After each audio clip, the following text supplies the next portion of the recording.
বিসমিল্লাহির রহমানির রহিম নাহমাদুহু ওয়া নুসাল্লি আলা রাসূলিহিল কারীম।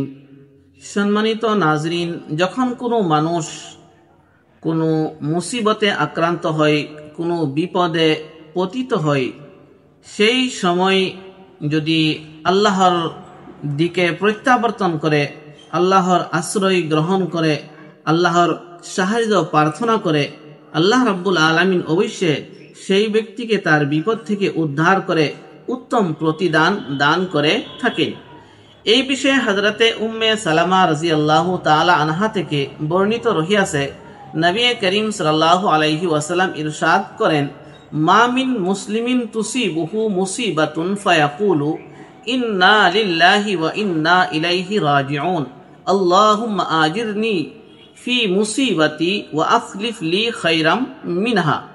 অর্থাৎ, যদি কোনো ব্যক্তি কোনো ধরনের বালা মুসিবতে পতিত হয় আর সেই সময় এই দোয়াটি পাঠ করে থাকে, অবশ্যই আল্লাহ রাব্বুল আলামিন বিপদের ক্ষতির পরিমাণ থেকে উত্তম প্রতিদান দান করে থাকেন। যার অর্থ হলো যে অবশ্যই আমরা আল্লাহ রাব্বুল আলামিনের জন্য আমাদের আল্লাহ রাব্বুল আলামিনের কাছে ফিরে যেতে হবে। হে আল্লাহ, তুমি আমাকে এই বিপদে সওয়াব দান করো আর তার বিনিময়ে উত্তম বস্তু আমাকে দান করো।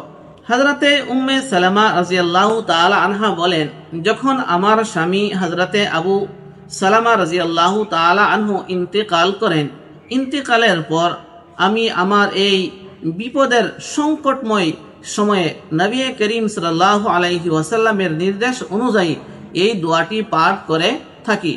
মহান আল্লাহ রাব্বুল আলামিনের তরফ থেকে আমাকে উত্তম প্রতিদান হিসাবে আমার স্বামী হিসাবে নবী করিম সাল্লাল্লাহু আলাইহি ওয়াসাল্লামকে দান করেন।